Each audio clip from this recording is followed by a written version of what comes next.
Hare Krishna. So today's topic is why we come to this material world. So today we'll be covering 16th verse of second chapter of Bhagavad Gita. So Krishna has started speaking about spirit soul in from verse number 11. And this entire section starting from 11th verse till 30th is known as Sankhya Yoga basically. So Krishna is giving the idea, the brief description of what Sankhya Yoga is, and he is teaching him how to separate body from spirit, and each verse will help us developing certain perception of spirit and will help us understanding that how we are not this body, we are a spirit soul. So till now we have been understanding very impersonally that we are not this body and we are something different from the body. That is spirit soul we understand. And from the verse starting next to this we'll be understanding what is the symptoms of the spirit soul.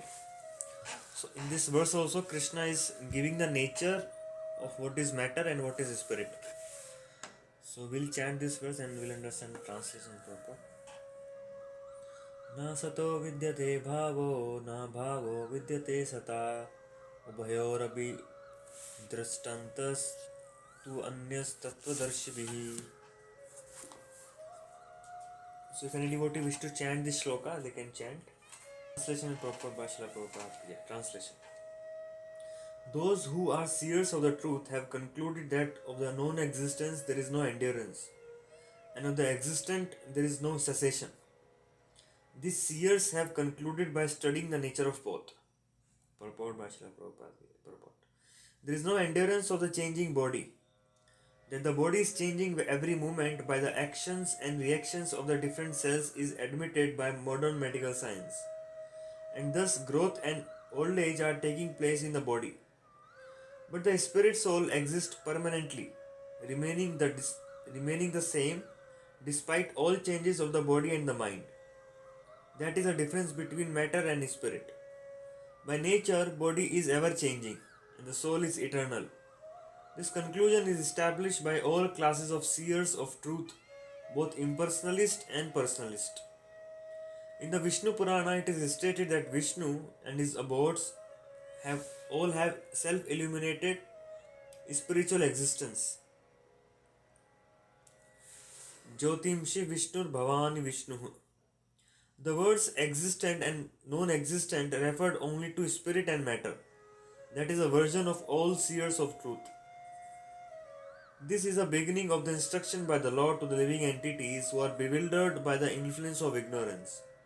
Removal of ignorance involves re-establishment of the eternal relationship between the worshipper and the worshipable and the consequent understanding of the difference between the part and the parcel living entities and the Supreme Personality of Godhead. One can understand the nature of the Supreme by thorough study of oneself. The difference between oneself and the Supreme Being understood as their relationship between the part and the whole. In the Vedanta Sutra as well as in the Srimad Bhagavatam, the Supreme has been accepted as the origin of all emanations. Such emanations are experienced by superior and inferior natural sequences. The living entities belong to the superior nature as it will be revealed in the 7th chapter. Although there is no difference between the energy and the energetic is accepted as a supreme, and the energy or nature is accepted as a subordinate. The living entities therefore are always subordinate to the Supreme Lord, as in the case of the master and the servant, or the teacher and the taught. Such clear knowledge is impossible to understand under the spell of ignorance, and to drive away such ignorance the Lord teaches the Bhagavad Gita for the enlightenment of all living entity of all time. Those ends of Bhaktivedanta Prabhupada. So basically here Krishna is talking that, oh my dear Arjuna, he was lamenting very much that the body of my kinsman, body of my relatives is going to get killed, they are going to die. So answering that argument of Arjuna, Krishna is giving this understanding, this philosophical understanding that how things are working. So he uses wonderful terminology in this one verse, and translation Prabhupada very beautifully put everything together. So he says the seer of the truths, who are the seers of truth, who are able to see things as they are, who are seeing from the absolute platform, have concluded something.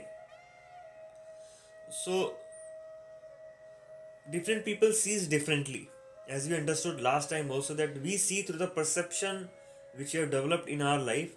Through the glasses of those perception, we see the world, and that perception varies person to persons. It is based upon so many factors: your upbringing, kind of association you have been living in, kind of the level of consciousness you have developed spiritually.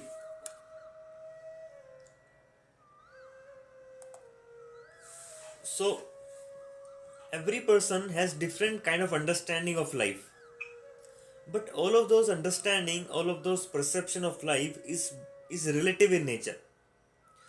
So I see something, then my perception is different, another perception is different, and somebody else's perception is different. So how do we know that what is that thing as it is? If we are seeing everything around us through the perception of our mind, in a perception which we have developed, which is not true perception, which are not correct understanding, so how do we see things as they are? How do we understand things as they are? So how do we see things absolutely, without any changes, without any particular, particular kind of, not taking a particular kind of conclusion in the picture? So here it is said that those who are seers of truth means they are able to see truths as they are. Means they don't have any material perceptions. They have completely spiritual eyes are awakened, and from that spiritual eyes they are able to see. And what are they seeing? So Krishna is telling those who are seers of truth, and the specific word he used for that is tattvadarshibhihi. Tattvadarshibhi means who are able to see things in tattvataha, in truth. So something is been concluded by those people who are able to see things perfectly. So let us understand what these people have to tell. So they are telling that they have concluded something. And what they have concluded that for non-existence there is no endurance. Non-existence means material thing, material body. There is no endurance. Endurance means there is no stability. There is no existence as such in the reality. And of the eternal soul, there is no change. So thing which does not exist, there is no endurance for that. For the material body which you are crying so much, oh my dear Arjuna, there is no endurance. Anyways, one day it has to die. In the eternal soul, there is no change. So the soul can never be changed. So the seers of truth are concluding that for the material thing, there is no endurance. It will never last long. And for the eternal, which is spiritual in nature, there is no change. There is something is not changing at all, and something cannot be kept as it is. And they are telling they have concluded by studying the nature of both. So it is not that Tattvadarshipis are not able to understand what is material body. They have understood how this material body works. They have understood what spirit soul is. So by understanding, by studying the nature of both, that is their conclusion. So it is said that the body is made up of element something known as asat, and spirit is something known as sat. Sat means which always exist. It is a satya. Sat means satya. It's a fact of life. And body is said to be asat. Asat means the thing which we see is not a real thing. So it is in a transformation, different transformation phases. It is one of the phases which I am seeing in the matter. So means any matter I see, it is only a transformatory stage which meets my eyes, which is again going to change to different phase altogether. For an example, we see this table. This table is made up of wood, and after some time, this table again will become wood. It will be burnt or it will be going to ashes. either it will be burnt, it will become ashes, and it will again go to earth. And from earth only trees have come out, and from trees we take wood. So this is cycle which keeps repeating itself, that everything comes from earth, wood comes from earth in the form of tree, and after it's degrade again it goes back to earth. So this table is only a transformatory phase, one of the transformatory phase which looks to our eyes. So means this table is existing, but it is not going to endure forever. One day it is going to vanish. So means anything material in nature have to be understood that it has taken birth and it will die at some point of time. It is a birth, date of birth, date of manufacturing. At the same time it will have date of expiry also. So it is about all material thing. It is about material body, and it is even true about material thoughts. So we think that sometime that things are going to be as it is today. But this is a very faulty understanding which we develop sometime, that the state of mind which I have today is always going to be like this. The thinking the thoughts which I am having today is always going to be like that. Or the feeling which I'm having today, the existence at present is always going to be like this. But no, anything material in by itself is bound to have undergoes a lot of changes. So we should never think in our mind that the feel which I am having, the challenges I am going through, the kind of thinking I am having is always going to be like that. No, it is bound to change because it is material in nature. That is one more deeper understanding we can have, that there is for non-existence, for the non-existent material thought, there is no endurance. And Srila Prabhupada gives one a very beautiful example to make us understand that how matter is temporary and spirit is permanent. Srila Prabhupada says, like in a sky, because of sun, water evaporates, and once water evaporates, it's get converted into clouds. So these clouds we can see it is existing, but after some time rain will happen, again that water will come to earth back. So sky in which cloud exists is permanent, sky is permanent, but cloud which we see in the sky only are temporary in nature. Similarly, soul is permanent in nature and this body is temporary in nature. This we can understand. So, but I do not feel that I am spirit soul. I always act, always feel. My existence till now is always being that I am this body. I'm always been acting in this world as if I'm this body only. I don't feel that there is spirit soul altogether which is existing in my system. So why this kind of situation we are in, that I do not perceive myself as a spirit soul? Why always the perception of me about myself is of this body only? Always. So why this is? So Srila Prabhupada explains in the purport that it is because of influence of ignorance. Because we are in ignorance, because our real knowledge is being covered by the ignorance, so that is why we are in this state of consciousness. For an example, in the cloud also, a section of sky will get covered because of clouds sometimes. So sometimes entire sky cannot be covered, but a section of sky can always be covered. So since we are infinitesimal spirit soul, like a small section of sky, so there is a tendency of we getting covered because of clouds. So still I am existing as a sky, as a small part of the sky, and because of cloud I does not dissolve, I does not disappear, I exist, but I get covered for certain period of time because of cloud. Similarly, this cloud is, in our case, is cloud of ignorance. So spirit soul can be compared to one small section of sky which is being covered by ignorance of cloud. So how do we come out of this ignorance? how do I revive my original knowledge? And it is said, as soon as ignorance goes away, the true nature of a spirit soul will start again bringing out in the system. So as soon as cloud disappears, that very moment you can see sky as it is, that small section of sky as it is. Similarly, when that cloud of ignorance from our heart disappears, at that very moment, what will happen is my real knowledge about as a spirit soul will come out.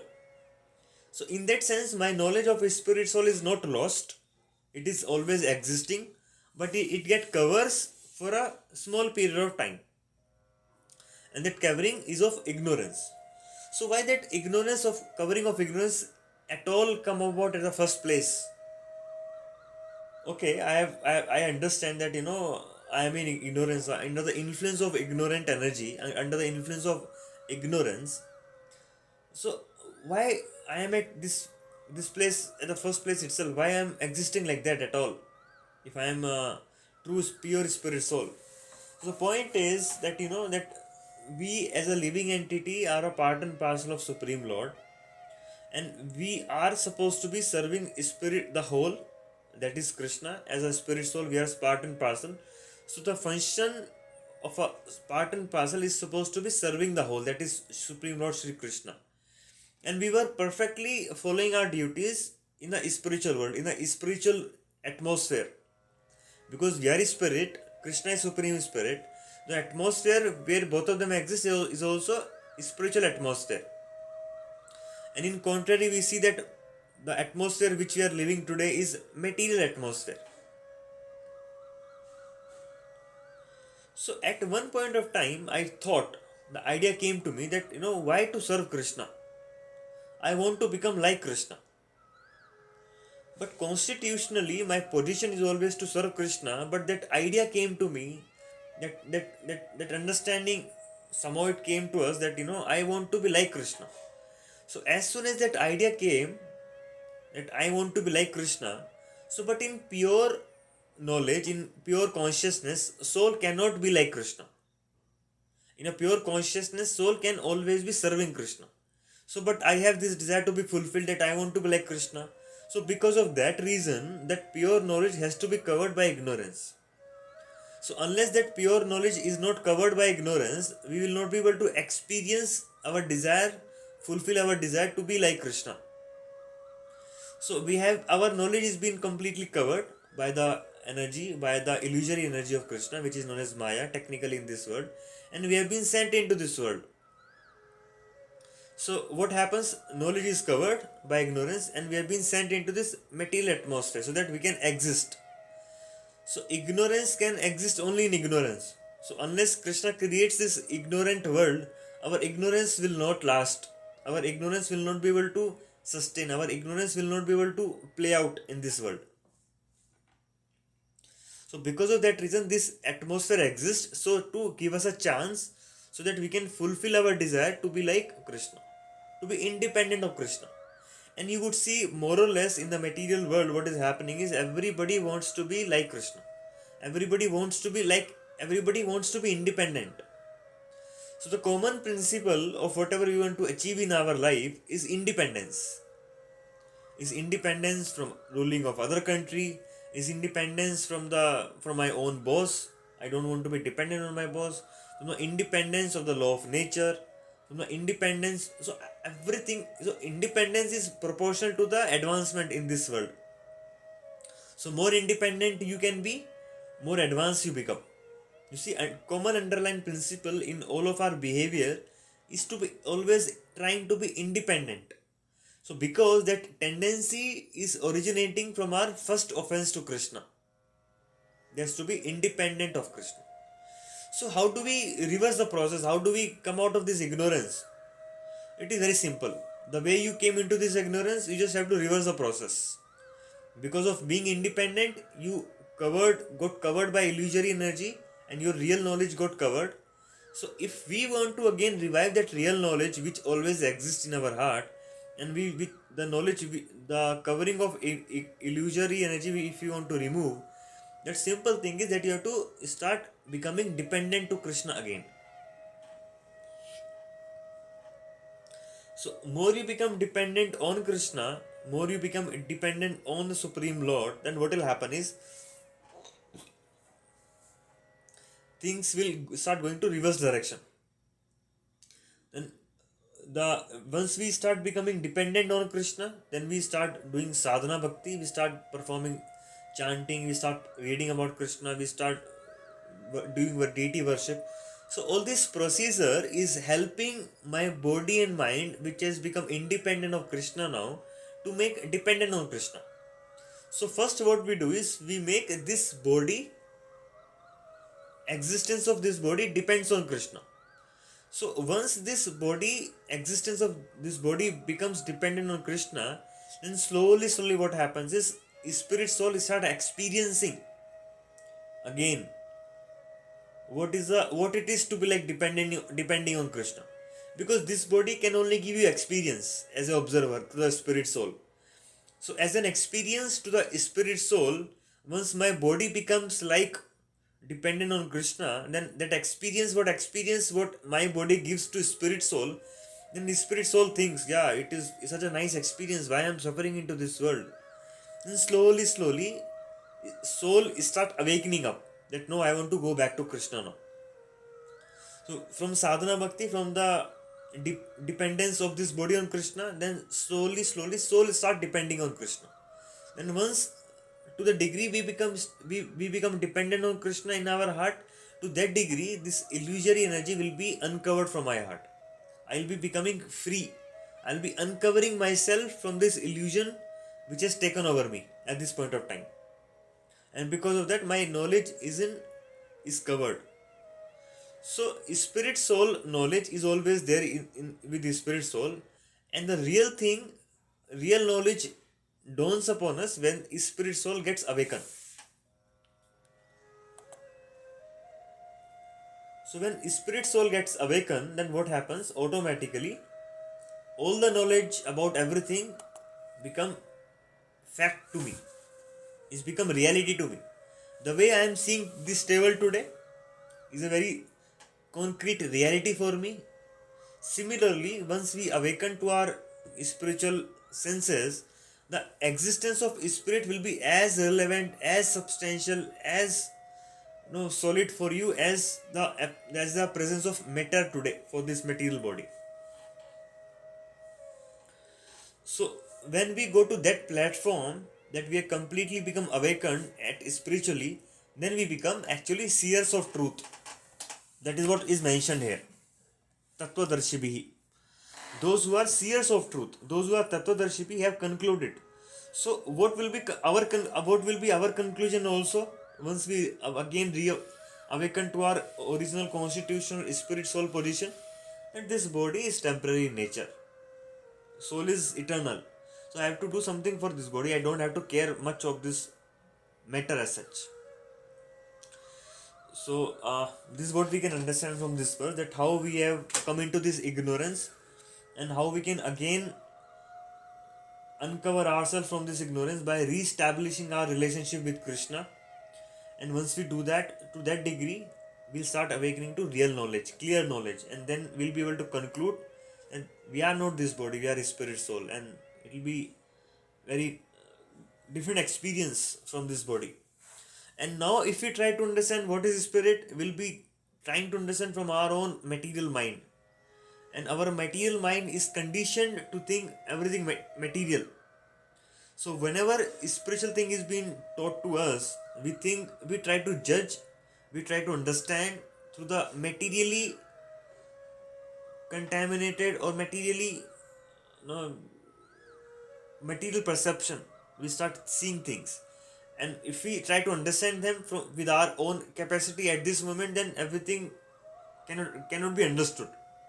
Things seems to be very illusory. Things seems to be very unclear. So at this point of time, what we should be doing is we should be accepting this truth.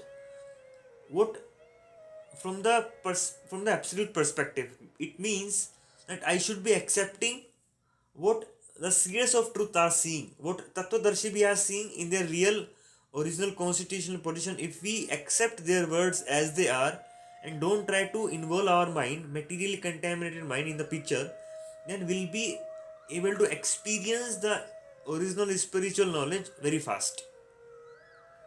And slowly, once we accept that knowledge, we start practicing that knowledge, then we also will start coming to that reality. So that is what we can understand from this 16th verse. So I'll conclude here. If anybody have any doubt, any questions, we can discuss.